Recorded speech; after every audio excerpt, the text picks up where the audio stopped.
Hi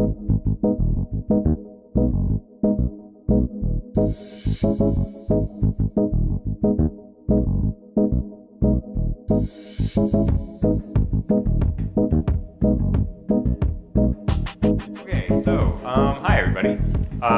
This talk is called Extreme Makeover Rubygems Edition. My name is Arko. I am indirect on all of the internet thingies. I work at Cloud City Development, where we build Rails apps and do consulting and training stuff. So anyway, Rubygems. I am also the lead developer of a gem that you've probably used, Bundler, which is why I'm giving this talk about Rubygems and Bundler. So, Rubygems. Some stuff happened this year with Rubygems. Some of it was cool, some of it was not as cool. Stretching the definition of a year by several months, actually. Back to October of 2012, the first thing that was really significant that happened was I did a distributed denial of service attack against rubygems.org. Sorry. It was entirely by accident. It turned out that one of the things that we changed in Bundler to try and make it faster increased the server load on rubygems.org. We thought it would increase the server load by maybe 2 or even 4 times, and once most all of the Rubyists in the world had upgraded, the server load was up by maybe 15 or 20 times, and so the server kind of melted. So after that happened, and they figured out that the way to bring the server back up was to disable the thing that made bundling faster, I was sad. And the Bundler team basically rebuilt that dependency API to speed things up as a separate Sinatra app that runs on a ridiculously high number of dynos and a huge Postgres on Heroku. And now it actually works, which is great. If you're interested in hearing more about that saga, I gave a talk last year at Gotham Ruby Conference that's on Vimeo or YouTube or something, with a lot of details about how exactly we managed to take it down and all of the specific things that we learned about building a web service as we were trying to bring it back up. The next thing that happened is rubygems.org got hacked. Yay. That was like January, right as we finally had the API back up. And so there was a YAML security vulnerability that if you've been doing this since a year ago, you probably heard about. Basically, YAML isn't any less executable than Ruby. Please don't pretend that YAML is not executable when you are designing programs. It is possible now to load YAML using YAML safe load that does not allow YAML to do things that would execute code. But back at the time, there was no way to stop it. So somebody cleverly put some really sneaky stuff in their gem spec and got root access to the rubygems.org box by uploading a gem to Rubygems. That was not the best thing ever. Maybe an understatement there. So the problem was we didn't actually know what they had done, if anything, other than that they had enough access to dump the password hashes file onto pastebin, which meant that really they could have done anything at all. So we wound up taking down all of rubygems.org and hand checking the checksums of every single gem in existence to try and make sure that none of them had been replaced with something evil. So it turned out that they were all okay. The person who had done the exploit was a well-meaning jerk. So we just actually never even brought that server back up because it had been compromised. So rather than try and take it apart well enough to feel confident that it wasn't still potentially owned by someone else, we completely rebuilt rubygems.org from scratch. That was a good time to actually make it a little bit better than it had been before. The box that got compromised was actually just a single server sitting on rack space in Texas, and that was it. There was no way to build a new one. There was no way to distribute Rubygems. It was just a box, and when that box went down, Rubygems was gone. So Rubygems is better now. It's hosted on EC2. We have multiple servers doing each thing so that if one of them goes down, it actually stays up. We actually have like automation around building new ones of those servers so that if this did somehow horribly happen again, we could have new Rubygems up and running in just a few minutes rather than weeks. So that's pretty cool. If you are an ops person and you think that ops is fun, I highly recommend checking out the Rubygems AWS repo on the Rubygems organization, because it would be even more awesome if Rubygems was less susceptible to problems happening like this. Some other interesting stuff that happened during the last year was Travis had problems. I don't know how many of you guys are familiar with Travis. It's like a continuous integration system that runs tests. If your project is open source, they will run tests for you for free. Bundler uses this a lot. Bundler officially supports all the way back down to Ruby 1.8.7 and Rubygems 1.3.6, which I think were current in probably 2007. So we have to test every version between those versions and the current versions, and Travis does that for us, which is amazing. I cannot count the number of times that I would have accidentally broken Bundler on a specific Ruby with a specific Rubygems if Travis had not run the test for me and been like, nope, you broke it. Anyway, so Travis was having network issues that were causing, this was like the middle of last year, lots of jobs on Travis were just failing for no particularly apparent reason. Network requests didn't work. And sometimes if you kept trying, they would eventually work.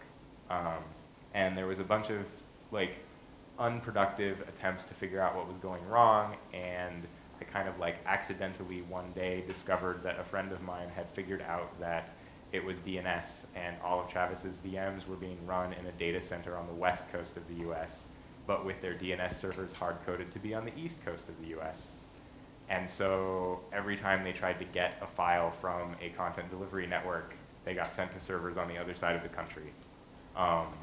And the network connection to the other side of the country was a lot worse than the network connection to the CDN and edges in the same data center. And that basically meant things that didn't work mostly at random. Travis's VMs are all fixed now. Network requests no longer fail all the time, and things are a lot better.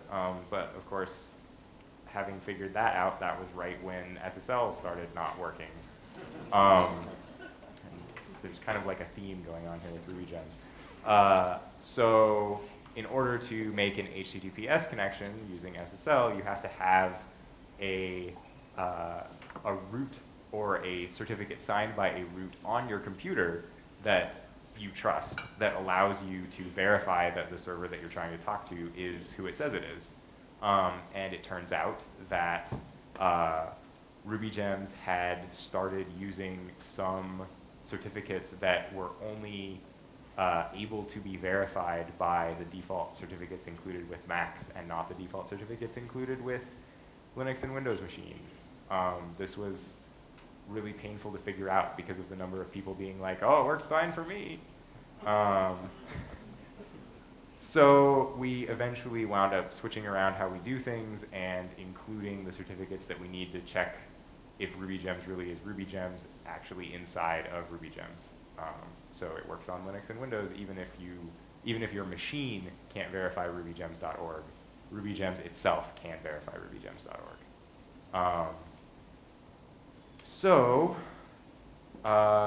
Making things even more confusing, right about that time, there was another issue that caused weird random SSL exceptions that for probably 2 months everyone wrote off as the DNS bug. And after the DNS thing was like conclusively fixed, I was finally like, no, this is still broken. And we eventually figured out that rubygems.org was really impatient. And if you tried to set up an SSL connection, it would only give you like a second to complete the SSL connection before it would just like drop your connection. And you would get an SSL error. I imagine that it was probably even worse for you guys than it was for me. But it was pretty bad. I was seeing requests fail to Rubygems like maybe 1 out of every, I don't know, 1,000 requests. I would imagine that that number was much higher here. So we increased the timeout, and those basically went away now that we give enough time for the client to actually set up the SSL connection before we do things. So having kind of reviewed what's happened in the last year, the other thing that I'd like to talk to you guys about is what work I have done kind of after the middle of the year when we got the server issues worked out, and what the plans are for Rubygems and Bundler in the like nearish and not so nearish future. I'm pretty sure that you will be happy once I get to what the actual plan is, so bear with me for a second. So today, Bundler and Rubygems both get information about gems from rubygems.org. There's basically two ways to do that. You either download the entire list of every gem that exists on the planet in one go, or you can ask for just a few gems by name using the Bundler API, and then you'll get back a list of every gem with that name, right? Because like having a name means that you could be like for a specific platform, like JRuby or Windows, and it means that you could have any number of versions. So with the API, you can say, hey, tell me about every version of Rails that exists, and then you get back a list of like, whatever, 500 entries.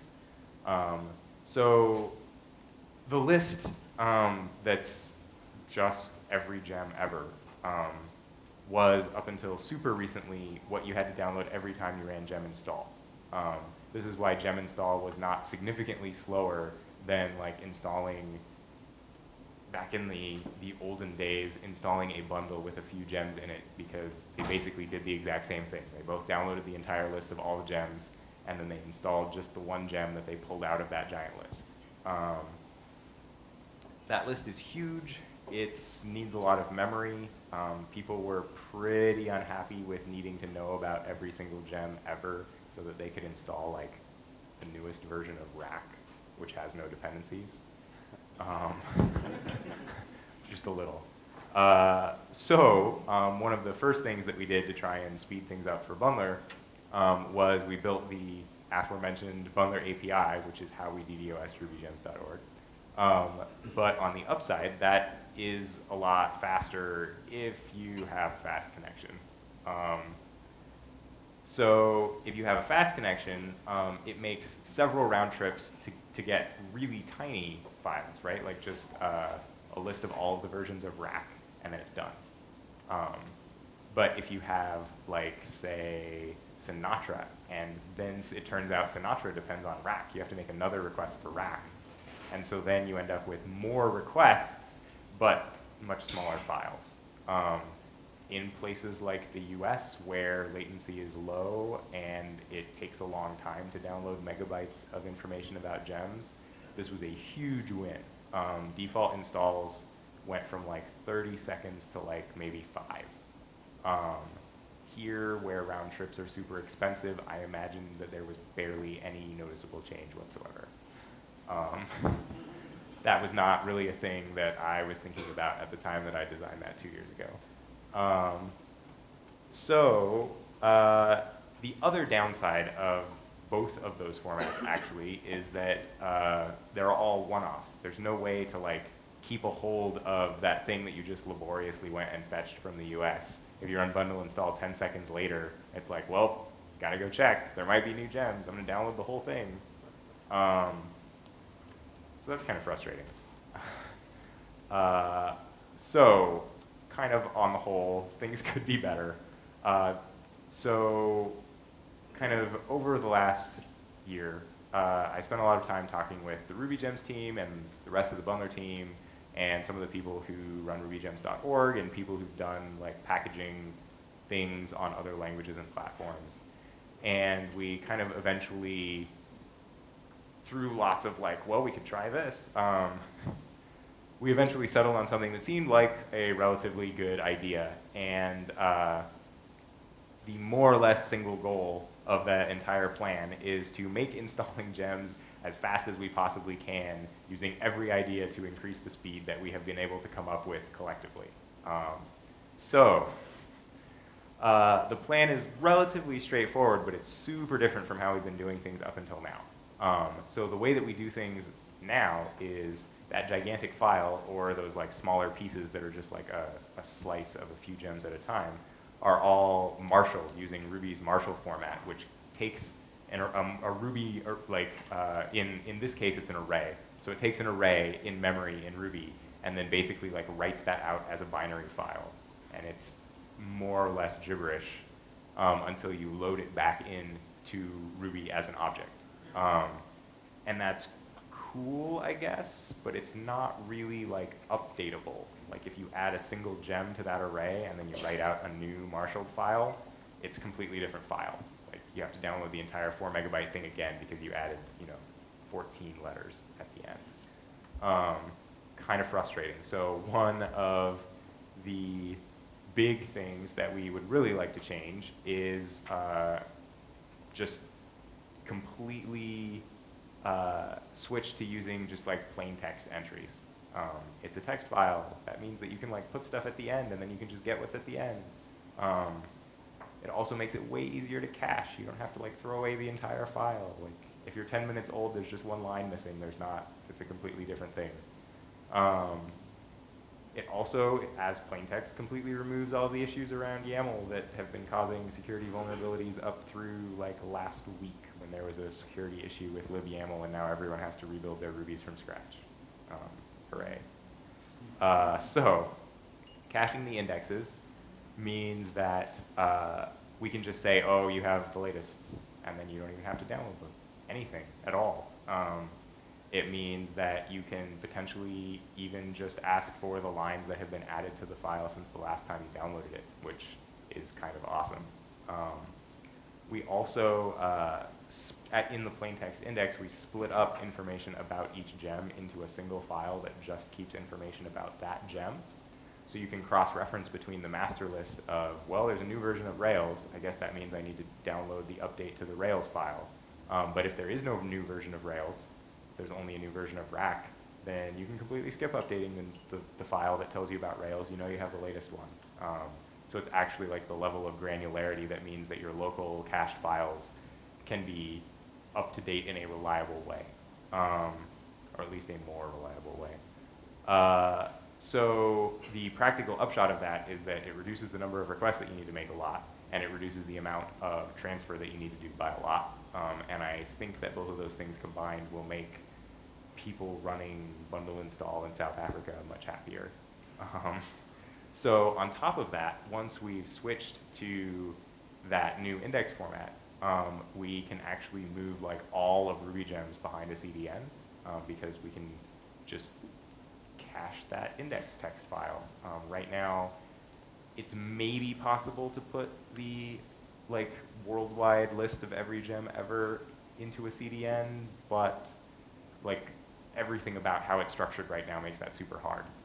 And so this new text-based index is super conducive to being like served by a caching layer and distributed really simply around the world. So the Fastly CDN has basically volunteered an account for rubygems.org to use, and we've been running some experiments with it, and it's really great. We've been having issues with CloudFront serving just the .gem files, sometimes up to 8 hours late, but only if you lived in Canada. I'm really not sure why. It was like a consistent problem. Every like maybe 6 weeks, there'd be one gem that just didn't exist in Canada for about a day. Super frustrating to debug. So Fastly hasn't had that problem, which is super encouraging, and that means that so right now it's actually worse than you think when you go to install a gem, because your request goes to the East Coast of the US, where they say, hey, here's your giant file, and then, hey, if you want to download a gem, you should go to this local mirror, and then you have to like wait for the response to come back so that you know where to get the file that's close. For everything that you ever ask for from rubygems.org. So at the end of this presentation, I'm going to show you how to avoid doing that right now, even before any of this cool stuff happens, and I think that will help a lot as well. So the final thing that we're working on as part of this like overall project is to add something that you can set up that is like check out and run this command, and now you have a bundleable thing as a source that will have your gems that's super close and super fast. It's kind of like attempting to democratize the like, here is a Rubygems mirror for all of South Africa, into like, here's the Rubygems mirror that we run in our office because we only use, you know, whatever, 50 gems. Now they're super close and super fast. So, and then potentially also you'll be able to like run one of those for your production servers, and then you don't have to like care whether rubygems.org is up or not when you deploy. That is occasionally something that makes people super sad. And then, you know, if you are also one of the paranoid people who's like, well, Rubygems could be hacked again at any time, and I want to be able to deploy without having to recheck, you know, like wait for them to recheck the checksums of every gem ever, you'll have your own copies. So, seems good. So, while after making this plan, this cool thing happened where Ruby Central said, hey, we think that this is actually a really cool plan, and we'll pay you to work on it. So last summer, Ruby Central actually gave me a grant to work on this plan on both Bundler and Rubygems, and that was super, super awesome. I made tons of progress, basically completely thanks to Ruby Central having a pile of money to be like, here, concentrate on this. So basically, I'm gonna like show you what we came up with. I talked a little bit about the current index and how it works. The kind of scary thing is that once you've downloaded the list of all of the gems, you then have to like, if you want to know what gems that gem depends on, you have to download that gem's gem spec. So like, oh, I want Sinatra. Okay, well, what does Sinatra need? Well, I'll just download the Sinatra gem and then check and see what it needs, and then I'll download. This takes a really long time. Additionally, if you are Bundler, chances are really good that that's the wrong version of Sinatra, and you need to check a different version of Sinatra, and it's totally impractical to download every gem ever to find out if you can install it or not. That API that I mentioned before is how Bundler checks to see what gems other gems depend on, and it just gets that information directly instead of downloading the entire gem spec. But there's a kind of critical flaw with everything about the current index, which is even with dependency information, you don't know which versions of Ruby this gem will run on, you don't know which versions of Rubygems this gem will run on, and the only way to find out for both Rubygems and Bundler today is to actually just download the gem and start installing it. And if it doesn't work, that was the wrong version of Ruby. Yeah. So, in order to solve problems like this, we have a new index format. The new format is, you know, like I was saying, designed to be cached on each machine individually, and is in structure super, super, super different. There's basically one file named versions, and then there's a folder named depths, and there's one file in that folder for each gem. The versions file contains a list of every gem by name and every version of that gem that has ever been created. But the way that the file is parsed means that we can just add new lines to the bottom of the file when a new gem is released, rather than like rewriting the entire file from scratch. And what that means is that if you have the file up to, say, line 10,000, when you want to install a new gem, you can just say, hey, let me know if there's any new gems since line 10,000. And it'll send you, you know, lines 10,000 through 10,005, and that's all you needed, and now you're up to date. And then if you run it again 10 seconds later, you'll already be up to date, which is pretty great. It looks kind of like this.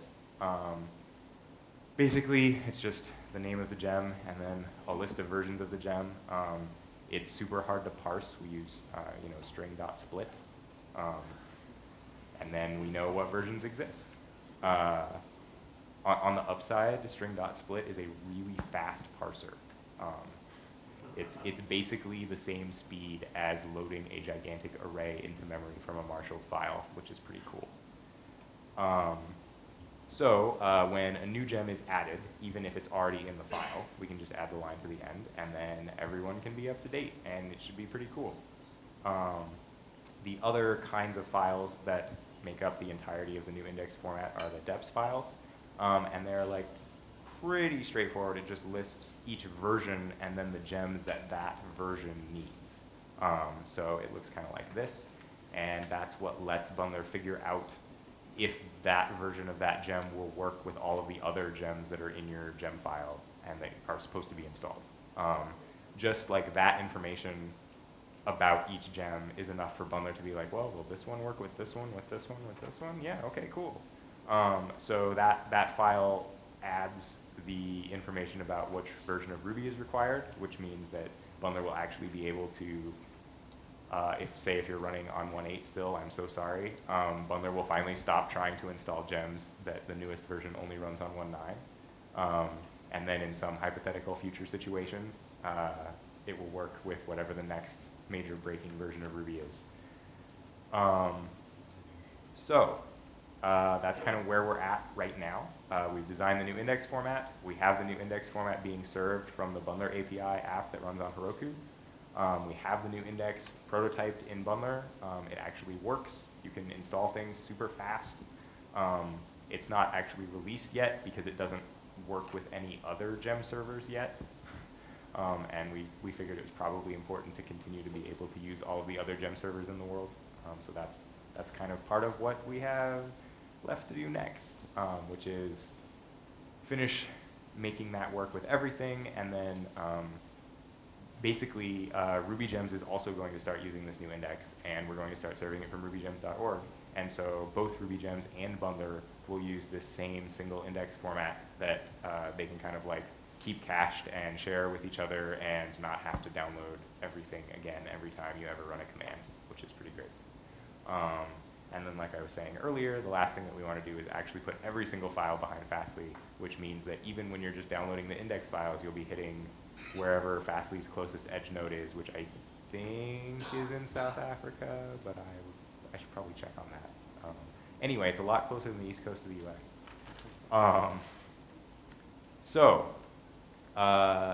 That brings us up to kind of like where we're at with Bundler right now. I've been working really hard to try and get released a lot of the work that we kind of got loaded up into a backlog while I was doing this investigative index stuff. So like right now, if you just install the current version of Bundler, which you may or may not have since people basically never upgrade Bundler until they get a new Ruby or a new laptop. Amazes me. So the current version of Bundler has parallel gem installs, which is a kind of cool feature. You can either pass -J or you can export bundle_jobs. And then when you run bundle install, Bundler will actually download and install that many gems in parallel. So like if your computer has 4 cores and you have more bandwidth available than you were using downloading just 1 gem at a time, you can actually install 4 gems in parallel. If you have 8 cores, you can install 8 gems in parallel. This is pretty great. It's not like the most amazing speed up ever, but it totally means that you can use a piece of your computer that's just been sitting around doing nothing every time you've ever run bundle install in your life. Definitely better than it was. Relatedly, that same version of Bundler, which is 1.5, the latest that just came out yesterday, I think, is 1.5.3. It includes gem mirrors. So this is kind of what we were promising you a little bit earlier. You can tell Bundler anytime you see source rubygems.org, actually go talk to gems.cloudafrica.net, which in your guys' case is approximately thousands of miles less far away. This should speed up your bundling by a lot. I highly recommend trying this. I am super open to hearing how it's going for you. Feel free to come to the Bundler issue tracker and open a ticket if you have problems, or if you just want to say, oh my God, this is amazing. I wouldn't object to either one. A little farther into the future, there is a pre-release version of Bundler that I will probably push the newest pre-release after this talk. But the biggest change that's in the pre-release version of Bundler is that it has a new resolver. The current resolver is pretty good and honestly can take ridiculously complicated sets of gems and figure out versions that will actually work for all of them, and that never ceases to amaze me. but people managed to come up with gem files that were super tricky and just didn't actually work. So this awesome new contributor kind of showed up out of nowhere and said, hey, this is my first pull request, but I rewrote the resolver and fixed every bug that exists. And after I had collected my eyeballs from the ground, I looked it over really carefully and said, this is totally amazing. Please continue to send pull requests forever. So that's the pre-release version right now. Once that's done, we're making it into kind of like the post future, but that'll be the new index. That will give you fast things of some kind. Excuse me. So overall, I'm super excited about this. I'm really grateful to Rubygems and the rubygems.org team and Ruby Central for sponsoring, working on all of this, and I think that installing gems is going to be infinity times better, especially if you live far away from the east coast of the US. And then ultimately, really fast, just a quick note about the post-post future, which this is like a discussed thing, but no actual work has been done on it. Bundler and Rubygems are going to merge into one thing. It says Rubundler. That is not the real name. It's probably just going to be Rubygems. But ultimately, Rubygems and Bundler share a lot of the same code, and we sat down and talked at RubyConf last November and kind of said, hey, we seem to be rewriting basically the same things now anytime we add something new twice. And so that means that things like the new index format will one day just have a single place where Bundler and Rubygems both use them.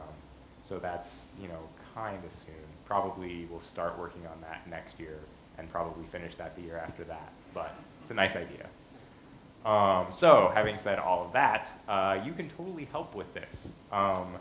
Rubygems and Bundler can use help.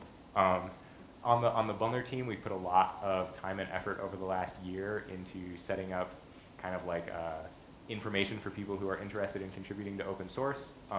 Please don't let the idea that Bundler's code is scary stop you, because we could really use help like adding to the Bundler documentation website and fixing things that are less than helpfully clear.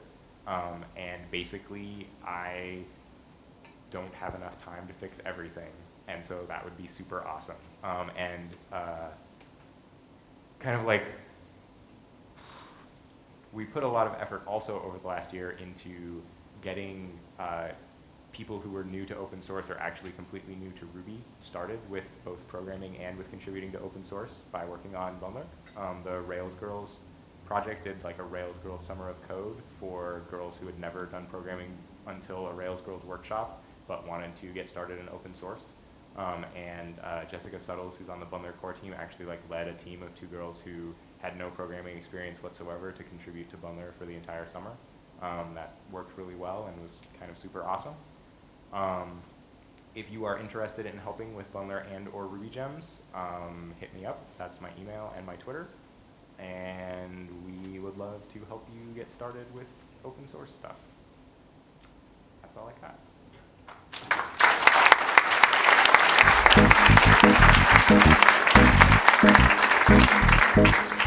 I'm pretty sure I'm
No come electro por la vida.